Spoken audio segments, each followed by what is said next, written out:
Hi, everybody. My name is Emily DeSimone with the Garden State Film Festival, and here with me today I have director, writer, producer of the film A Biker's Dream, Ken Glaser. Ken, how are you today? Doing well. How about you, Emily?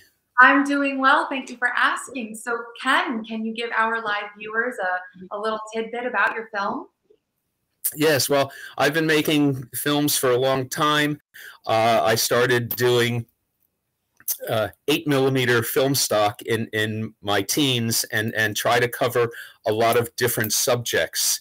And for this particular one, I took my passion for motorcycling, combined it with my uh, editing skills and interest in music and dialogue and recitation to make something that pays homage to motorcycling. So it's a little bit whimsical. It's a little bit about the feeling of motorcycling, which some Air Force pilots have compared to two-dimensional flight or ultra-low flight because of the way you lean and you're in 3 dimensions going through curves. They compare that to flying. So I took that literally and made an animation that gives the motorcycle no restrictions in the up and down direction, and just tried to make something fun and informative about motorcycling, so the viewers can get a feel for it, and try to make it a little bit lighthearted and fun. That sounds like fun. I've never thought, so I don't ride a motorcycle myself, but I can definitely see how it can be compared to flying, because essentially that's exactly what you're doing. Anytime I'm driving, I see it just whiz right past, and I mean, the saying typically is like, they're flying. So I can see where that comes in. But how long have you been, I guess, riding motorcycles? Since I was 17, so that's many decades. And I started my motorcycling career in Essex County, New Jersey, where I was born. Lived in Jersey for a while, then transferred out to California. And in fact, the first film that I made that ever won an award was something that Garden State Film Festival awarded in 2008. Best music video, my film I Dream in Stereo. So Well, I've always, welcome. yeah, it's nice to be back after all these years.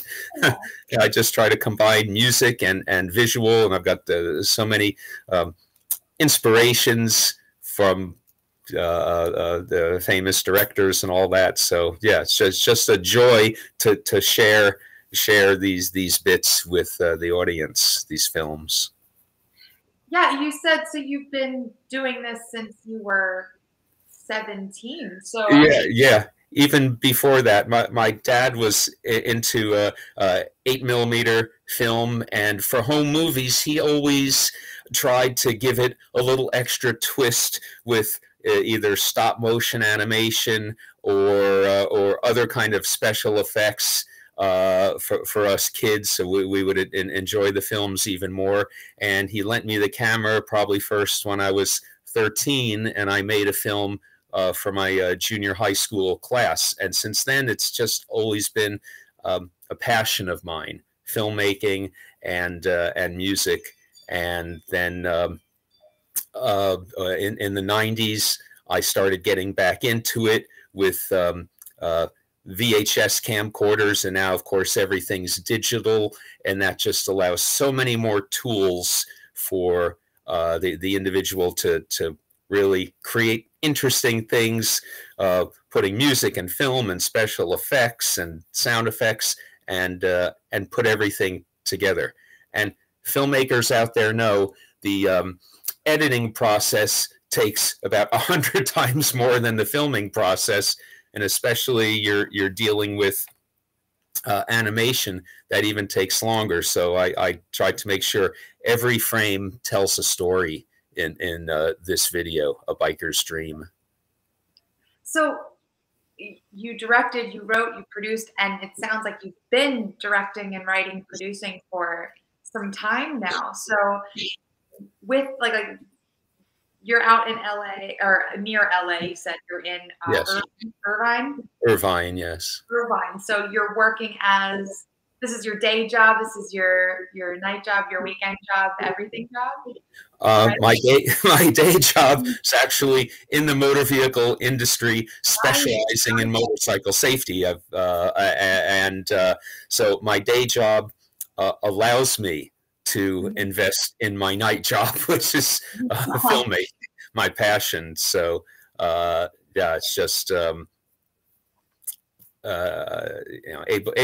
able to fill all the spare hours, whether it's music, working with a band, performing in a band, doing films, going to festivals. I've dabbled in stand-up comedy, so I just try to combine these Jack things. of all trades, it sounds like. So you're saying you're also a musician? Yes. That's awesome. Yes. What instruments? Well, self-taught on guitar and drums, and dabble in some other instruments. So yeah, I create music. My favorite thing, and inspired by people like Paul McCartney to create albums where I play all the parts, all the instruments, and all the voices. And collaboration is a big part. If I can't do something, I want the best to come in and help me. And for A Biker's Dream, there I was inspired music-wise by the Moody Blues, where on their early songs, they would have a recitation as part of the song. It might be an introduction, a recitation, then going into the music. And their keyboardist, Mike Pinder, would do the recitations in his very deep British voice. And I tried to emulate that. I actually tried to get Mike Pinder to do the recitations in this video, but I had no luck getting a hold of him. I found someone in Great Britain who understood the project, and I hired him to do the recitations, which are the verses. And then on the choruses, I do all the instruments and the multiple vocal harmonies. And so I give a nod to the Moody Blues style in getting this, trying to get a lush, upbeat soundtrack to highlight the fantasy nature of the video. So, I mean, this is really cool, talking to someone that's like working in film that also is like working on all these instruments too. How long have you been working on A Biker's Dream? It started out as a poem that I probably dabbled in for a couple years, and kept going back to it until I got something that I thought captured the spirit and the emotions of motorcycling. And then it was about 6 months working with animators. My original idea was just to have two-dimensional still images, just simple drawings, like when I think of the Aha Take On Me video, just some simple black and white drawings, and for each line in the poem, just fade from one drawing to the next and have just something very, very simple, quick and dirty. Then I noticed the animators who were supplying me with these images, these were layered images, layered Photoshop images, and I discovered, wait, I can pull the layers apart and I could move them relative to each other and come up with some interesting animation and plot the motion. So it totally opened up the whole process and the whole concept of the film, where I can make it more animated. Now it's not a Disney animation, but it has some movement. I wanted some movement, and especially when the bike leaves the ground, and that's the exciting part of the film. With animation, your imagination just can be expanded so much more to tell a very interesting story you can't do in real life. So I learned new techniques doing this. And it was about a 6 to 8 month process working with the illustrators to make images and animate them, create nice movements, complex movements, to even show really how a motorcycle maneuvers. And the more they gave me and the more I was able to do with it, then I went back and said, oh, wait, let's go back and let's improve the earlier images and make something even more cohesive. So you're talking about working with all these animators and these illustrators and these other musicians. How did you find all of these people? Some of the animators are people I've worked with in the past, the illustrators. And to find a voiceover artist, I used some online searches and auditioned.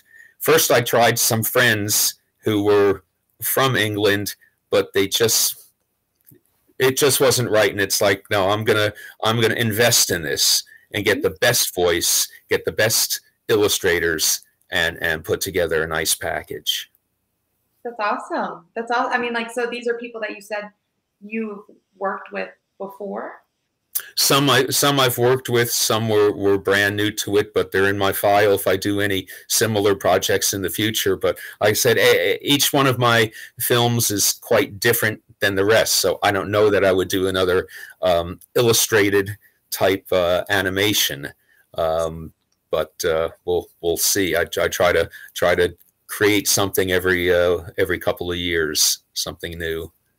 And you were saying that, so this was something that was new to you, working with illustration and animation. Yes, yes. I've mostly done live action before. Mm-hmm. So I was going to say, you know, like you sound like you've been, you know, in this industry, like working like with films and then making films and writing and producing for so long. My question I would like to ask is, you know, like, what would you say was like your biggest obstacle with this project that you think has bettered you as a director, writer, producer that you can use in the future?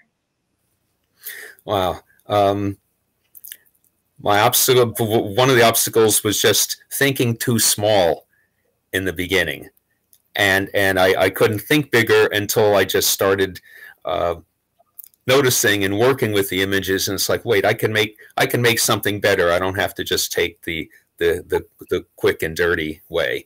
And going through a couple of different illustrators until I found one, and the one that I knew, the closest, Fiona Reswano, was one of the illustrators who ended up fixing a lot of the other images when I said, you know, if I can make this tweak, I can open up this scene and have something even more exciting. So making the illustrations and then realizing other opportunities and working with more illustrators to get just the right look, the right feel for this film. You know, with all of this experience that you're talking about having, we do have, as like, this isn't your first time with the Garden State Film Festival, so I'm sure you're aware, we do have, you know, high schoolers and college students that submit films, and they're very fresh, like, to this whole, you know, world of art and film. And I just, you know, do you have any advice that you would like to give that, you know, something you learned from when you were 17 years old that you'd love to tell yourself back then? You know, that's a good point you bring up, because with the tools that the kids have today, like when I was 17, 16, we're working with old style film cameras that literally, to edit, you're taking this physical film and slicing it with a razor blade and using cement to do edits. And I was trying to time it to a soundtrack that I put from recording TV themes on reel-to-reel and splicing that with a razor blade and tape and trying to match it up. It's like, you have all these tools, learn the tools, start making a film, and then don't be satisfied with what you have. Go back, sleep on it for a day, look at it and see, can I use more tools to make it better? Can I use my imagination? Don't settle. Go back, reshoot a scene if you're not happy with it. It's not done until you're 100% satisfied. Have a peer group, your friends, your family, even strangers. Show them, get critique, because you have to be objective about it. So get some feedback, improve your film before you consider it done. So before I wrap this up, What is your, your next, do you have any like future plans for Biker's Dream? Um, Hard to say. I want people to see it. I want people to be inspired by it. Mm-hmm. I've had some international success at film festivals. I made a version with Japanese subtitles because there was a music video festival in Japan, and they're a big motorcycling culture. So just trying to get more people to see it and be inspired by it. And if someone's going to take up motorcycling, do it the right way. Get training. Keep your eyes open. The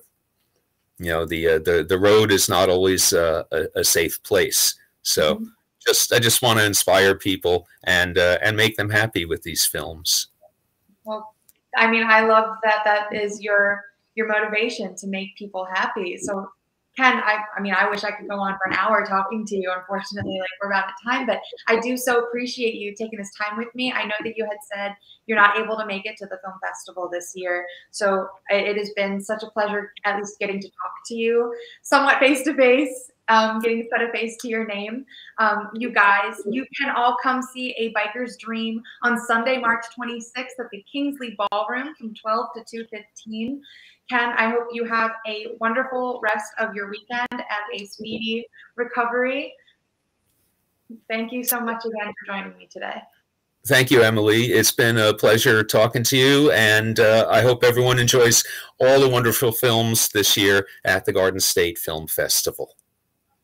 Thanks, Ken. Take care. All right, take care. Bye.